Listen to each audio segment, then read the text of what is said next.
നാട്ടിക ഗ്രാമപഞ്ചായത്തിന്റെയും നാട്ടിക പ്രാഥമികാരോഗ്യ കേന്ദ്രത്തിന്റെയും ആഭിമുഖ്യത്തിൽ അന്യസംസ്ഥാന തൊഴിലാളികൾക്ക് മെഡിക്കൽ ക്യാമ്പും ഹെൽത്ത് കാർഡ് വിതരണവും നടത്തി. നാട്ടിക ഗ്രാമപഞ്ചായത്ത് പ്രസിഡന്റ് അനിൽ പുളിക്കൻ ക്യാമ്പിന്റെയും ഹെൽത്ത് കാർഡ് വിതരണത്തിന്റെയും ഉദ്ഘാടനം നിർവഹിച്ചു.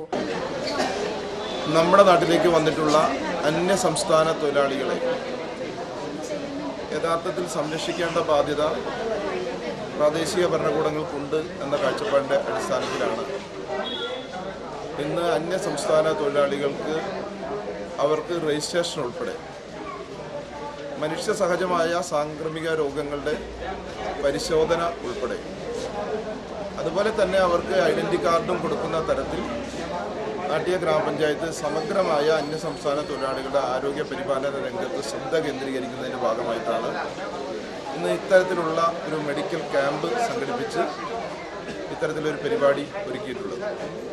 ഇതുവഴി നമ്മുടെ സംസ്ഥാനത്ത് വന്നിട്ടുള്ള ആളുകളുടെ ആരോഗ്യ പരിരക്ഷ ഉറപ്പുവരുത്തുന്നതിനും നമ്മുടെ പ്രദേശത്തെ സാംക്രമിക രോഗങ്ങൾ ഇവരിൽ ആരെങ്കിലും കണ്ടെത്തുകയാണെങ്കിൽ അതൊരു പരിധിവരെ നിയന്ത്രിക്കാനുമൊക്കെ കഴിയുന്ന തരത്തിൽ ഈ ക്യാമ്പ് പ്രയോജനപ്പെടും. വികസനകാര്യ standing committee chairman M V Vimalkumar അധ്യക്ഷത വഹിച്ചു. പഞ്ചായത്ത് വൈസ് പ്രസിഡന്റ് ശ്രീദേവി ഷൺമുഖൻ, പ്രാഥമികാരോഗ്യ കേന്ദ്രത്തിലെ doctor J Soyus, health inspector CP Davis, JHI Aneesh Kumar എന്നിവർ ക്യാമ്പിന് നേതൃത്വം നൽകി. വളപ്പാട് പഞ്ചായത്തിലെ 29 വാർഡുകളിലേക്ക് നടക്കുന്ന ഉപതെരഞ്ഞെടുപ്പിലേക്ക് LDF നാമനിർദ്ദേശ പത്രിക സമർപ്പിച്ചു.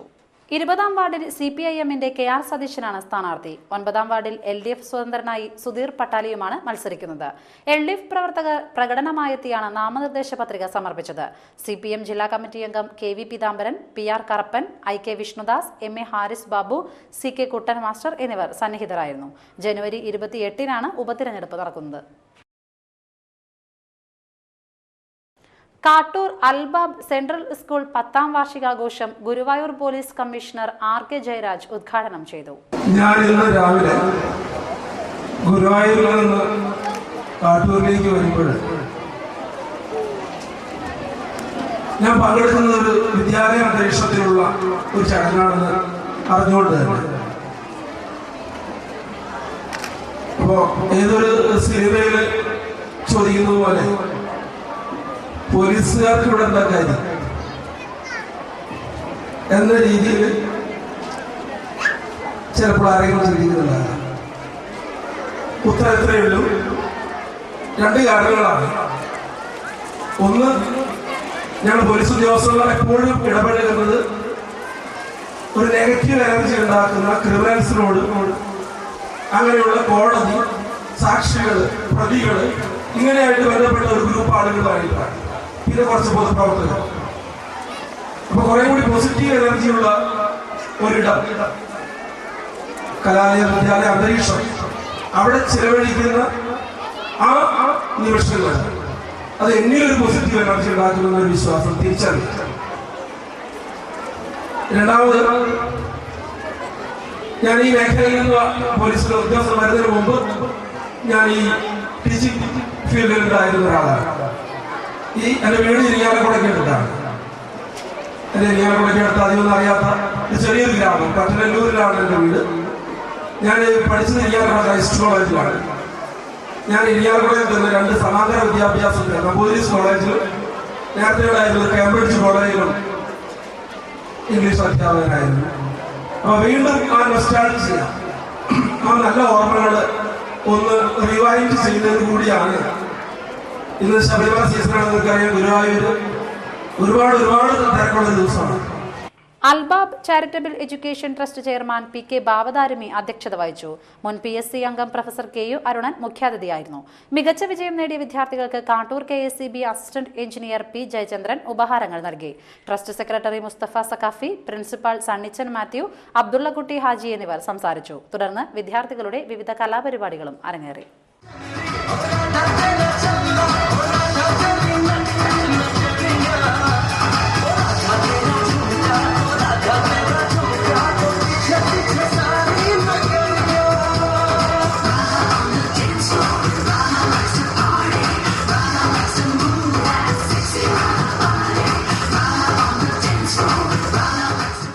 കൊടുങ്ങല്ലൂരിൽ ഹോട്ടലുകളിലും തട്ടുകടകളിലും ആരോഗ്യവകുപ്പ് അധികൃതർ പരിശോധന നടത്തി. 68 കിലോ പഴകിയ ഭക്ഷണ സാധനങ്ങൾ പിടിച്ചെടുത്തു. നഗരത്തിലെ 11 ഹോട്ടലുകളിലും തട്ടുകടകളിലുമാണ് നഗരസഭ ആരോഗ്യ വിഭാഗം മിന്നൽ പരിശോധന നടത്തിയത്. പഴകിയ ഇറച്ചി, ചോറ്, പൊറോട്ട, മീൻകറി, വട, പഴകിയ എണ്ണ തുടങ്ങിയവ പിടിച്ചെടുത്തു. നഗരസഭ health inspector CB Suresh Babu, junior health ഇൻസ്പെക്ടർമാരായ SP James, IV Rajeevan, Ebeesh K Antony എന്നിവർ പരിശോധനയ്ക്ക് നേതൃത്വം നൽകി. കൊടുങ്ങല്ലൂരിലെ കാവിൽക്കടവിൽ നാട്ടുകാരുടെ എതിർപ്പ് മറികടന്ന് നിർമ്മിക്കുന്ന മൊബൈൽ ടവർ വീട്ടമ്മമാർ പിടിച്ചെടുത്തു. കാവിൽക്കടവിൽ ലാൻഡിംഗ് പ്ലേസിനോട് ചേർന്ന് ജനവാസ കേന്ദ്രത്തിൽ മൊബൈൽ ടവർ നിർമ്മിക്കുന്നതിൽ പ്രതിഷേധിച്ചാണ് നാട്ടുകാർ സമരം ആരംഭിച്ചത്. CPI മണ്ഡലം കമ്മിറ്റി അംഗം CC വിപിൻ ചന്ദ്രൻ സമരപ്രഖ്യാപനം നടത്തി. സമരസമിതി കൺവീനർ CR അമ്പിളി, ഫ്രാൻസിസ് മാഞ്ഞൂരാൻ, അസീസ് എന്നിവർ നേതൃത്വം നൽകി. ഇത്തരമൊരു ടവറിന്റെ പണി ഇവിടെ തുടങ്ങിയിട്ടുള്ളത്. നിങ്ങൾ നോക്കുന്ന തമ്പി എന്ന് പറഞ്ഞ ആളെ വിളിച്ചിട്ടുണ്ടായിരുന്നു. അപ്പോൾ അയാൾ പറഞ്ഞത് ഗൾഫിലുള്ള മുതലാളിയും ഈ ടവറിൻ്റെ ആളുകളും തമ്മിലുള്ള ഒരു എഗ്രിമെൻറ്റിൻ്റെ അടിസ്ഥാനത്തിലാണ്. അയാൾക്ക് കൂടുതൽ കാര്യങ്ങൾ അറിയില്ല. ഇത് അവർ തമ്മിലുള്ള ഒരു ധാരണയുടെ അടിസ്ഥാനത്തിലാണ് ഇത് പണി തുടങ്ങുന്നു എന്നുള്ളതാണ്. അപ്പോൾ സ്വാഭാവികമായിട്ടും നമ്മൾ മുനിസിപ്പാലിറ്റി അന്വേഷിച്ചപ്പോൾ മുനിസിപ്പാലിറ്റിയിൽ നിന്ന് ടവർ തുടങ്ങുന്നതിന് വേണ്ടിയിട്ടുള്ള യാതൊരു അനുമതിയും മേടിച്ചിട്ടില്ല. അതുമാത്രമല്ല, ഇതുപോലുള്ള ടവർ പോലുള്ള ഇത് തുടങ്ങുന്നതിന് മുന്നേ പരിസരവാസികളുടെ ഒരു അനുമതി പത്രമൊക്കെ ആവശ്യമുള്ളതാണ്. അങ്ങനെ ഒന്നും ഉണ്ടായിട്ടില്ല. സത്യത്തിൽ ഇത് ഭയങ്കര വഞ്ചനയാണ് ഈ കാര്യത്തിൽ നടക്കുന്നത്. എന്നുവെച്ചിട്ടുണ്ടെങ്കിൽ ഇത് ഈ കെട്ടിടത്തിൻ്റെ നിർമ്മാണ പ്രവർത്തനങ്ങളാണ് എന്ന് ആളുകൾക്ക് തോന്നിപ്പിക്കുന്ന വിധത്തിൽ ശനിയാഴ്ച ഇവിടെ കുറേ ഇതുമായി ബന്ധപ്പെട്ട മെറ്റീരിയലൊക്കെ കൊണ്ടുവരികയും ഞായറാഴ്ച 8 മണിക്കൂർ കൊണ്ട് ഈ പണി ആരംഭിച്ചു എന്നുള്ളതാണ് നമുക്ക് മനസ്സിലാക്കാൻ കഴിയുന്നത്. അപ്പോൾ ചുറ്റുപാടുള്ള ആളുകൾ ധരിക്കും കെട്ടിടത്തിൻ്റെ ഏതോ ആവശ്യമാണ്, അതിൻ്റെ അടിസ്ഥാനത്തിലാണ് ഈ പ്രവർത്തനങ്ങൾ നടക്കുന്നത് എന്ന് തെറ്റിദ്ധരിപ്പിച്ചുകൊണ്ട് ഇവിടെ കെട്ടിടത്തിൻ്റെ മുകളിൽ ടവർ പണിയാണ് നടക്കുന്നത്. ചരമവാർത്ത. മുൻ പഞ്ചായത്ത് അംഗവും കോൺഗ്രസ് നേതാവുമായ കോഴിശ്ശേരി ബാലൻ നിര്യാതനായി. 80 വയസ്സായിരുന്നു. പരേതയായ വിനോദിനിയാണ് ഭാര്യ. അജിത് കുമാർ, അനിൽകുമാർ, ബീന, ലിജി എന്നിവർ മക്കളും ജയശ്രീ, രാഖി, രമേശൻ, പ്രഹ്ലാദൻ എന്നിവർ മരുമക്കളുമാണ്. സംസ്കാരം ബുധനാഴ്ച രാവിലെ 9-ന് കൂരിക്കുഴിയിലെ വീട്ടുവളപ്പിൽ നടക്കും. എടത്തിരുത്തി പള്ളിപ്പറമ്പിൽ പരേതനായ ആലി ഭാര്യ ബീവാത്തു നിര്യാതയായി. 86 വയസ്സായിരുന്നു. ഹവീദ്, മജീദ്, സാജിദ, ജമീല എന്നിവർ മക്കളും ഫാത്തിമ, നസീറ, അലി, ഇബ്രാഹിം കുട്ടി എന്നിവർ മരുമക്കളുമാണ്. പ്രധാന വാർത്തകൾ വീണ്ടും. ദേശീയപാത 17 കോട്ടുപുറം ടോളിന് സമീപം ബൈക്ക് അപകടത്തിൽപ്പെട്ട് റോഡിൽ വീണ KSRTC ജീവനക്കാരൻ ബസ് കയറി മരിച്ചു. ആശാരിക്കയറ്റത്ത് വീടിന് മുന്നിൽ നിർത്തിയിട്ടിരുന്ന കാർ തല്ലിത്തകർത്തു. ചായം സിനിമ സോഷ്യൽ ഫോറത്തിന്റെ ആഭിമുഖ്യത്തിൽ KP ഉദയഭാനുവിനെ അനുസ്മരിച്ചു. വാർത്തകൾ കഴിഞ്ഞു. നമസ്കാരം.